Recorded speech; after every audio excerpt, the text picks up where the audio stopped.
여러분 안녕하세요. 시사의 속도를 더하고 정보의 깊이를 더하는 금강방송만의 색다른 시사정보 프로그램 색다른 시선 TV 현장 매거진의 정가연입니다.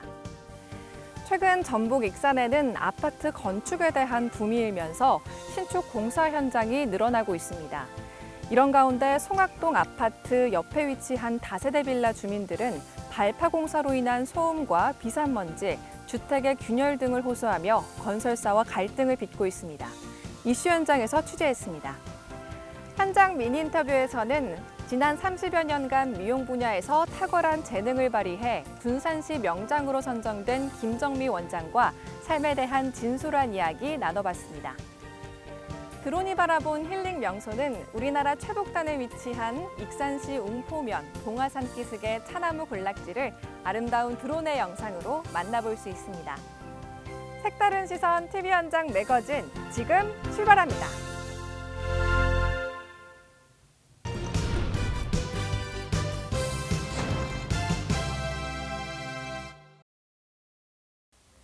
최근 익산 송악동에는 약 800여 세대의 아파트 신축 공사가 추진 중에 있습니다. 이 공사 현장과 불과 20m 이내에 다세대 빌라들이 위치해 있는데 이곳에 거주하는 주민들은 매일 발생하는 소음과 비산먼지 그리고 주택 균열 등으로 인해 피해를 호소하고 있습니다. 하지만 건설사와 주민들 간의 해결의 실마리를 찾지 못하고 있는 가운데 주민들은 매일 피해를 호소하고 있는데요. 이슈 현장에서 아파트 건설 현장과 인근 주민들의 갈등 현장을 취재했습니다.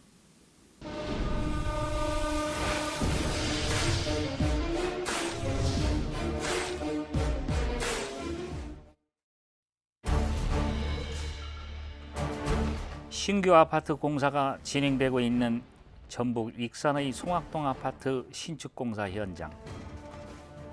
총 11개 동의 810여 세대가 들어서는 이 공사 현장에서 불과 20m 정도밖에 떨어져 있지 않는 곳에 다세대 빌라 위계동 16가구가 위치해 현재 거주하고 있습니다.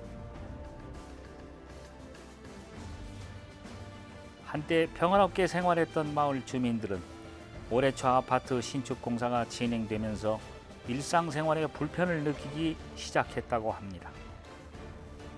신축 공사 현장에는 철근 구조 작업을 위한 덤프트럭과 포크레인이 분주하게 작업을 진행하고 있습니다. 특히 기초 파일을 박는 공사와 안반을 제거하기 위한 공사가 진행되면서 주민들은 소음과 비산먼지는 물론 발파로 인한 진동으로 아파트 내부에 균열이 발생했다며 불편을 호소하고 있습니다. 근데 이 피해를 호소하자고 하면 말을 못해요. 막 밑에 맨 처음에 파일 박을 때부터 온 집안이 다 흔들렸다니까요. 집안이 흔들리고 지금 이 밑에 1층 같은 경우는 애들이 둘이 있는데 가는 외갓집에서 애들을 봐요. 무서워가지고 여기 데리오지를 못해요. 일부 입주민은 공사가 시작된 이후 하수구 썩는 듯한 냄새로 인해 창문을 열어놓을 수가 없고 분진 등으로 인해 피부 질환으로 고통을 호소하기도 했습니다. 밤에 이렇게 창문 열고 이제 먼지가 들어오기는 하지만 환기 때문에 창문을 열어놓고 있으면 하수구 썩은 냄새가 올라오거든요. 그것도 이제 발파하고 나서부터 나기 시작했어요. 급기야 이러한 불편을 해결하기 위해 다세대 주택 입주민들은 주민대책위원회를 구성했습니다. 정부는 주민들이 평온하고 조용한 생활 환경을 유지하도록 소음 진동 관리법에 의한 공사장의 생활 소음에 대해 규제 기준을 법적으로 명시하고 있습니다. 소음 측정 방식은 평균치를 측정해 적용하는데 주간에는 65dB 이하, 야간에는 50dB 이하로 구분해 규정하고 있습니다. 다세대 주택에 입주한 주민들은 아파트 건설 현장에서 발생한 소음으로 인한 민원을 익산시에 제기했고 익산시는 현장 확인을 통해 시정명령과 함께 건설사를 주택법 위반으로 고발 조치한 상황. 그 주민들이 이제 뭐 그 당시에 뭐 시끄럽다고 전화도 하시고 뭐 집이 울린다고 전화도 하셔서 저희가 이제 현장 확인차 가서 감리단 실태 조사를 했어요. 네, 근데 이제 감리단에서 제대로 서류를 갖춰놓지를 않아가지고 그 서류를 시공사하고 같이 보완을 해라 해서 네. 감리단에서 시공사한테 공사를 중지하고 그 관련된 도서들을 먼저 작성을 하고 공사를 해라 이렇게 시정 명령을 내렸어요. 감리단에서 시행사한테. 네. 근데 시행사가 그냥 그걸 이제 며칠은 지키다가 그냥 무시를 했죠, 중간에. 그래서 저희가 주택법 위반으로 고발을 했어요, 경찰서에다가. 건설사가 생활소음이나 진동의 규제 기준을 초과하면 작업 시간의 조정이나 방음, 방진 시설의 설치, 소음이 적게 발생하는 건설기계 사용 등의 조치를 취할 수 있도록 되어 있습니다. 건설사는 주민들이 제기한 소음 민원을 최소화하기 위해 아파트 공사 현장과 다세대 빌라 사이에 소음을 차단하기 위한 것으로 보이는 에어백으로 가림막을 설치한 상황. 하지만 주민들은 건설사가 소음 민원에 대해 임시 방편으로 설치했다며 소음 해결에는 아무런 도움이 되지 않는다는 입장입니다. 그럼 자기네들은 최소한 소음을 줄이겠다고 얘기는 하는데 그 소음이 줄여지냐고요. 생 바위를 뚫고 들어가고 바위에다 화약을 더 터뜨리는데 그러니까 깜짝깜짝 놀래요. 터뜨릴 때마다. 건설 현장과 인접해 있어 피해 정도가 심각하다는 다세대 주택 주민들의 민원은 줄어들지 않고 있는 상황. 다세대 주택 안으로 들어가 보니 발코니 쪽 창문은 한쪽으로 기울어져 가만히 놔둬도 창문이 자동으로 닫히는가 하면 주방 쪽 벽면에는 금이 가는 등 건물에 대한 불안함을 호소하는 민원이 발생하고 있습니다. 거실 베란다는 문이 자동으로 닫히고요. 안방 베란다 같은 경우는 베란다 문이 다 아예 안 닫혀요. 안 닫히고 금도 많이 가고 진동도 있고요. 그리고 먼지도 엄청 많이 들어와서요. 이게 하루에 그러니까 아침에 청소를 하고 나서 한 2시간만 있으면 문을 열어놓고 살 수가 없어요. 먼지가 그대로 쌓여갖고. 다세대 빌라 주민들은 아파트 건설 공사가 원인이라고 주장하고 있고 주민대책위원회에서는 건설사를 향해 피해에 대한 대책 마련을 촉구하고 나섰습니다. 익산시에서는 4차례에 걸쳐 공사에 대한 개선 명령과 소음을 유발하는 장비 사용을 금지하는 행정처분을 진행했습니다. 지금 행정처분 나간 건 4차까지 나갔고요. 그 중에 이제 3차까지는 개선 명령이고요. 네. 그 다음에 4번째는 전체 공사 중지 명령은 아니고요. 네. 저희가 말하는 공사 중지 명령이라는 것은 그 소음진동관리법상에 특정 공사 신고 대상 기계들이 있어요. 큰 장비들 소음을 유발하는. 예. 그 장비들을 못 쓰게 하는 것이 4차 행정처분이거든요. 네. 이제 그렇게 해서 4차까지 나갔죠, 지금까지요. 4차가 지금 혹시 지금 발파 공사하는 거 그것도 포함되는 건가요? 4차가 초과된 원인이 발파공사 초과돼서 그걸로 해서 나간 거예요. 이게 지금 중지 명령이 떨어진 상태예요. 그러면 지금? 아니 이미 끝났어요, 중지 기간은요. 그러면 지금 발파 공사하는 거는 문제가 안 되는 거예요? 그렇죠. 이제 그렇게 해갖고 또 이제 주민들이 요청을 하거나 시끄럽다고 판단이 되면은 저희들이 측정을 해갖고 그것은 또 이제 그 기준이 오버되면은 행정처분을 진행하는 것이죠.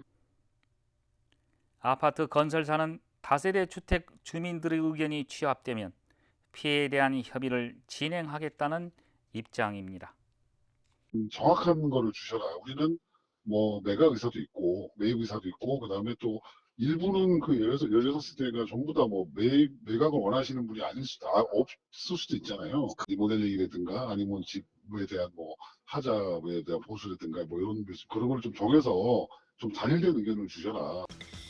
현재 주민대책위원회는 아파트 건설 현장에서 발생한 피해로 인한 해결 방안을 모색한 결과 건설사가 다세대 주택 16가구를 매입해 줄 것에 대해 전체 가구가 동의한 상황입니다. 저희 주민들이 입은 피해가 너무 막심합니다. 그리고 향후 공사가 완성될 때까지 도저히 살기가 어렵다는 판단을 다 합의를 했습니다. 그래서 매각할 의사가 있음을 밝혔고 저희 주민 전체도 매입해 줄 것을 요구하고 있고 그 부분에서 가격을 현재 조정 중에 있습니다.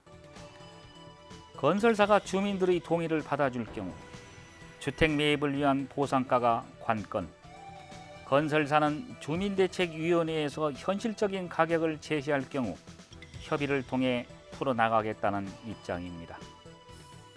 그분들이 가격을 정해주시는데 주변 시세도 있고 그다음에 기존에 거래한 시세도 있으니 현실적인 가격을 관련된 의견으로 본인들이 사시는 가격도 있잖아요. 제시했던 금액을 터무니없이 얘기하면 저희가 수긍을 못하는 부분이 있고 현실적인 거를 협의를 통해서 몇몇 사람만 얘기를 하지 마시고 전체 16명을 회의를 통해서 저희는 협의를 통해서 대화로서 풀어가겠다.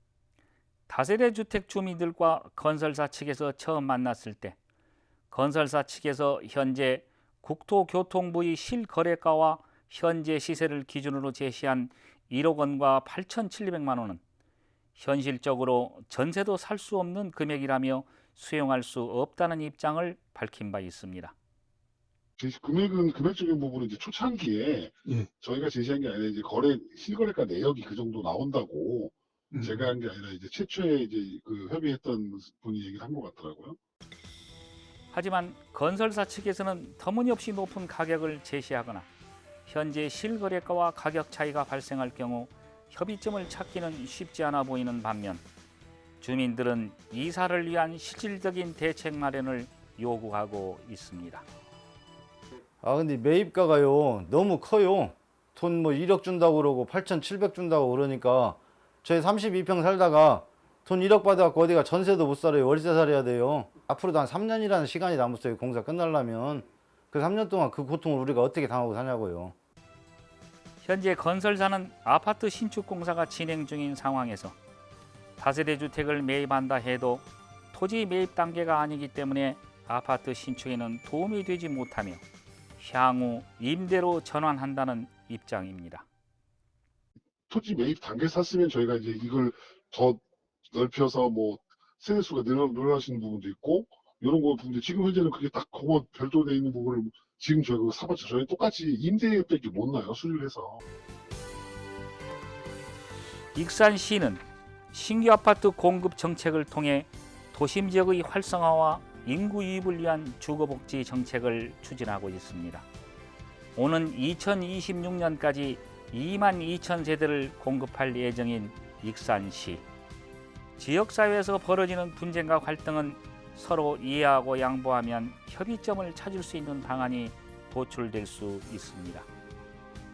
이 주민들을 좀 생각한다고 하면 그래도 수용을 해가지고 16가구밖에 안 돼요. 저희 16가구 제발 좀 편히 좀 살 수 있게 좀 그렇게 대책을 좀 세워주셨으면 좋겠어요. 익산시 송악동 아파트 신축공사 현장과 인접한 다세대 주택 주민들 간의 갈등이 원만한 협의점을 찾을 수 있을지 주목됩니다.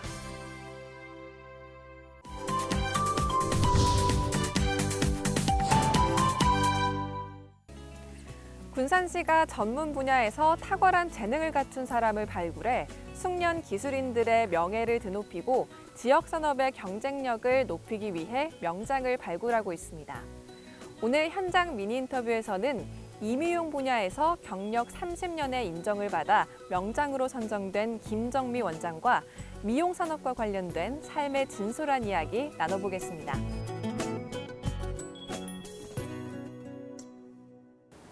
네, 안녕하십니까? 안녕하세요. 네, 먼저 군산시 명장에 선정되신 거 축하드립니다. 감사합니다. 네, 이렇게 군산시 명장에 도전하게 된 계기가 있을 것 같은데요. 어떻습니까? 군산시 명장에 도전하게 된 거는 요식업 분야는 있었는데 임의용 분야에 조례가 없어서 제가 건의를 했습니다. 그리고 건의를 하고 보니까 그거에 대한 준비가 무엇이 필요한지 그거에 대해서 조금 준비를 하게 되고 준비를 하면서도 제가 될까라는 생각보다 제가 안 되면 우리 후배 원장님들이라든가 같이 하는 원장님들께 우리가 이쪽도 한번 바라보면서 하자라는 그래서 같이 나누면서 조례도 우리 군산시에 만들고 그런 공부를 좀 하자라고 미리 약속을 했었거든요. 그래서 조례를 만들고 이제 도전을 하게 된 것이 이번에는 안 되더라도 다음에는 더 준비를 해야겠다라고 생각하면서 욕심 없이 했는데 정말 가문의 영광으로 또는 우리 군산시에 이렇게 미용업에도 명장이 있다라는 거를 알릴 수가 있어서 정말 기뻤습니다. 군산시에서 선정하는 명장은 관련 분야 전문가로 구성된 심의위원회를 통해 선정하게 되는데요. 명장께서는 이미용 분야의 명장으로 선정되셨습니다. 이 이미용 업계와 인연을 맺게 된 계기가 있을까요? 어려서 엄마가 어려운 형편이라서 교육을 할 수가 없으니까 우리에게 형제가 8남매였거든요. 그래서 기술을 배워야 한다라는 이런 말씀을 늘 하셨고 저도 역시 8남매의 막내라서 교육을 꾸준히 공부에 대한 욕심이 있었는데 그 공부를 끝까지 할 수가 없어서 언니가 미용을 하셨었거든요. 그래서 미용을 하면 어떻겠는지 언니랑 의논을 하고 언니가 또 하면은 참 잘할 거라는 생각에 자연스럽게 그래서 지금 저희 가족의 미용인은 5여자 이게 5녀거든요. 3남 5녀거든요. 3명이 미용업을 종사하고 있습니다. 저까지. 현재 미용 분야에서만 30년 이상 종사하고 계신 것으로 알고 있습니다. 이 자리에 오기까지 또 많은 고민과 노력 그리고 실패도 있었을 것 같은데요. 어떻습니까? 딸과 아들 2명이 있는데 근무 시간이 길어요. 미용은. 지금은 근무 시간이 좀 줄어들었지만 그때만 해도 12시간 영업이 끝나고 나면 아이들이 이제 학교 가고 나서 퇴근 후에 아이들이 잘 시간에 오고 그러다 보니까 많이 함께 할 시간이 없어서 많이 어려웠는데 그때 이제 남편과 부모님께서 많이 도와주셔서 자녀들이 지금은 잘 크고 또 감사하게도 잘 컸고요. 같이 일하는 직원이 디자이너로 성장을 할 때에 내가 이 미용을 맞는가요, 원장님? 제가 이 미용을 할 수 있을까요? 라는 질문을 많이 했을 때 그리고 하다가 어떠한 단계가 고비고비 넘어갈 때 예를 들면 인턴이었다가 초급 디자이너가 되고 초급 디자이너에서 다시 매출을 올릴 때 이렇게 성장하는 과정에 있어서 보통 3년, 5년 이렇게 걸립니다. 그때 그 성장통을 못 이기고 떠나는 직원들이라든가 또는 그 직원을 내가 다 담을 수 있는 매장을 못 만든 것에 대한 오너로서의 이런 고충, 성장한 만큼 저희 살롱도 커가야 되고 그 디자이너가 함께 할 수 있는 그 성장 과정에 내 살롱이 컸으면 좋겠다라는 그러한 고통이 가장 어려웠던 것 같습니다. 네, 명장께서는 30여 년간 미용 분야에 몸을 담았기 때문에 나름의 인생 철학도 있을 것 같은데요. 평소 일을 하면서 갖고 계신 인생 철학이 있을까요? 어렵거나 늘 선택의 기로에 섰을 때 순간순간 최선을 다하는데요. 그 기준은 어떤 주판이나 계산을 하기보다는 내가 이거를 함께 이루었을 때 함께라는 기준, 함께라는 원칙, 같이 가는 데에 개인 한 사람이라든가 이런 일보다는 같이 가는 어떠한 기준을 하는 거 함께 갔을 때 지금은 내가 조금 더디가고 늦었지만 오래 멀리 갈 수 있지 않을까라는 기준으로 했었습니다. 네, 이러한 과정이 있기 때문에 지금의 명장이 있지 않을까 싶습니다. 이 이미용에도 다양한 종류가 있는데요. 명장 본인의 강점은 무엇이라고 생각하십니까? 제가 잘하는 거는 커트하고 열펌입니다. 열펌을 할 때 저희는 염색, 펌머 이런 건 화학 시술이거든요. 근데 그 화학 시술을 하기 전에 모발에 상하지 않는 정확한 모발 진단과 처방 그리고 디자인에 맞는 커트를 하는 거를 강점으로 생각하고 있습니다. 이 미용업계에도 전문성이 필요한데요. 특히 디자이너로 성장하기 위한 노력들이 많이 이루어지고 있습니다. 미용업계의 현실은 어떻게 보고 계시나요? 코로나 2년 동안 미용업계도 많이 변화가 있었습니다. 예를 들어 코로나로 인해서 4대 보험이나 최저임금을 오른 상태인데 코로나로 고객이 감소가 되기 때문에 인턴을 많이 줄이게 되었습니다. 그래서 디자이너들은 취업할 곳이 그래도 있었다라고 하면 인턴과 디자이너의 그 등급 간의 간격에 의한 급여 체제가 다소 간격이 없어지다 보니까 디자이너를 선호하는 미용실이 많아지고, 그러면 학원 자격증을 따고 인턴으로 취업을 할 수 있는 곳이 구조조정으로 인해서 없었습니다. 전국적으로 대체적으로 그러한 상황이었고, 이렇게 코로나를 극복하기 위해서 인턴들이 취업하기가 없는 상황이고, 매장에서는 인턴을 훈련할 수 있는 매장이 1인 살롱이 많아짐으로써 점점점 그 인턴의 성장 과정을 독려할 수 있는 교육 시스템이 있는 살롱이 조금씩 없어지는 추세입니다. 그렇다면 명장으로서 이 분야에 도전하고 싶은 사람들에게 한마디 조언을 해주신다면요? 군산에는 훌륭하고 유능한 원장님들이 많이 있으세요. 무엇을 권해주고 싶으냐면, 이 미용 명장을 하다 보니까 이제 최종 학력이라든가 또는 대외적으로 그 교육이라든가 이런 거를 하는 게 큰 도움이 되고, 또 미용 경진 대회에 한 것도 도움이 되더라고요. 근데 우리 원장님들이 충분히 그런 실력을 갖추신 분이 많이 있으시거든요. 지금처럼 열심히 하시는데 그쪽 분야로만 살짝만 시선을 돌리시면 군산시 명장이 많이 나오실 것 같습니다. 명장께서는 국제대회에서도 입상하는 등 다양한 수상 경력이 있는 것으로 알고 있습니다. 그중에서 기억에 남는 대회나 보람이 있었던 일이 있을까요?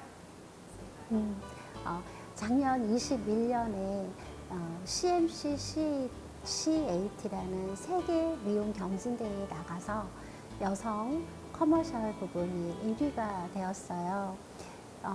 그 대회는 84년에 전통이 있는 2년에 한 번 있는 대회이고 35개국에 가입된 그런 큰 전통 있는 대회였는데, 정말 제가 된 걸 보면 그게 비대면이었거든요. 코로나로 인해서 대면과 비대면이 동시에 이루어지려고 했는데 비대면으로 되어 있는데 공정한 심사였다라고 생각하고, 저같이 이 지방의 우리나라에서 그런 대회를 내놨는데도 그런 상을 탔다라는 거에 저도 정말 너무너무 기뻤고 기억에 남는 상이었습니다. 네, 요즘도 현업에서 많은 활동을 하고 계신데요. 명장에 선정되기 전과 선정된 후에 달라진 점이 있다면요? 더 어깨가 많이 무겁고, 그전에는 이제 예약제가 100% 예약제가 아니었거든요. 근데 이제 조금씩 그 예약제를 하지 않으면 내가 또 실수를 좀 하고 크레임이 걸릴 수 있지 않을까라는 생각에 조금 더 진중하게, 또 고객님 한 분 한 분에게 좋은 작품을 제가 해야 되겠다라는 그런 각오로 임하고 일하고 있습니다. 끝으로 앞으로의 계획과 포부가 있다면 말씀해 주시죠. 저희 고객님이 왔을 때 그 머리 스타일이 저의 브랜드가 될 수 있도록 노력을 하였다면, 그러니까 저 하나의 브랜드를 만드는 데 노력을 하였다면, 지금은 군산시 명장으로서 이제 미용을 하시는 분한테 저의 기술을 보고받을 수 있는 소상공인 국비 지원이 있어요. 그거에 대한 지역 발전을 위해서 소상공인을 위한 1인 살롱 원장님을 위한 그런 제 가지고 있는 교육을 전수하고 싶고요. 그리고 또 군산시 미용협회에 있는 원장님들이 도지사회라든가 중앙회 대회라든가 이런 기술 증진, 미용 경진대회에 좀 더 관심을 가지고 그걸 어떻게 하는지를 몰라요. 작품머리다 생각하고. 근데 늘 살롱에서 했던 걸 작품으로 할 수가 있는데 그거에 대한 거리를 느끼세요. 그래서 그거에 대한 조금 가까워지는 제가 다리 역할을 하고 싶습니다. 네, 지금까지 군산시 명장으로 선정된 김정미 원장님과 시간 나누었습니다. 오늘 귀한 시간 내주셔서 감사합니다.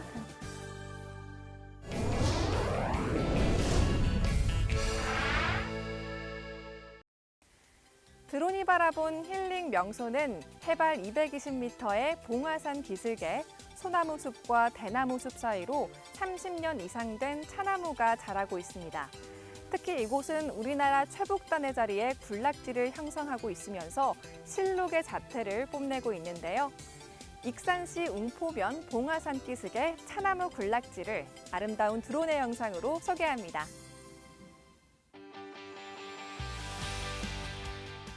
드론이 바라본 힐링 명소는 익산 웅포 차나무 군락지입니다. 전북 익산의 황등면과 웅포면을 잇는 입점리 구룡목마을 입구에 자리한 봉화산. 해발 220m의 봉화산은 익산의 최북에 자리하고 있으며 이곳에 차나무 군락지가 조성돼 있습니다. 산 중턱에 자리한 소나무 숲과 대나무 숲 사이로 야생에서 30년 이상 자란 차나무가 한데 어우러져 푸르름을 간직해 실록의 자태를 뽐내고 있습니다. 우리나라 차나무의 북방 한계는 김제 금산사였지만 익산 웅포면 입점리에서 차나무 군락지가 발견됨에 따라 차나무 북방 한계가 익산으로 변경되었습니다. 특히 북방 한계지인 이곳을 보존 관리하기 위해 현재 산림문화체험관이 조성돼 운영되고 있습니다. 이곳에선 야생 차밭에서 채취한 찻잎의 은은한 향을 음미하면서 우리의 전통 문화를 접할 수 있으며 실록 가득한 여름의 정취를 느낄 수 있습니다.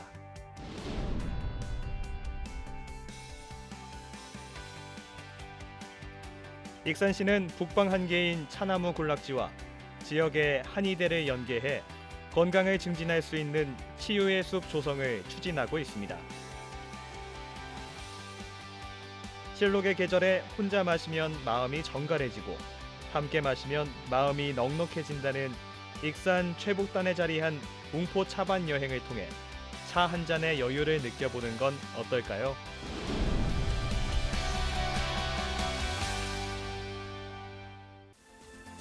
시사의 속도를 더하고 정보의 깊이를 더하는 금강방송의 시사정보 프로그램 색다른 시선 TV현장 매거진 저희가 준비한 소식은 여기까지입니다. 다음에도 알차고 유익한 정보로 찾아뵙겠습니다. 시청해주신 여러분 고맙습니다.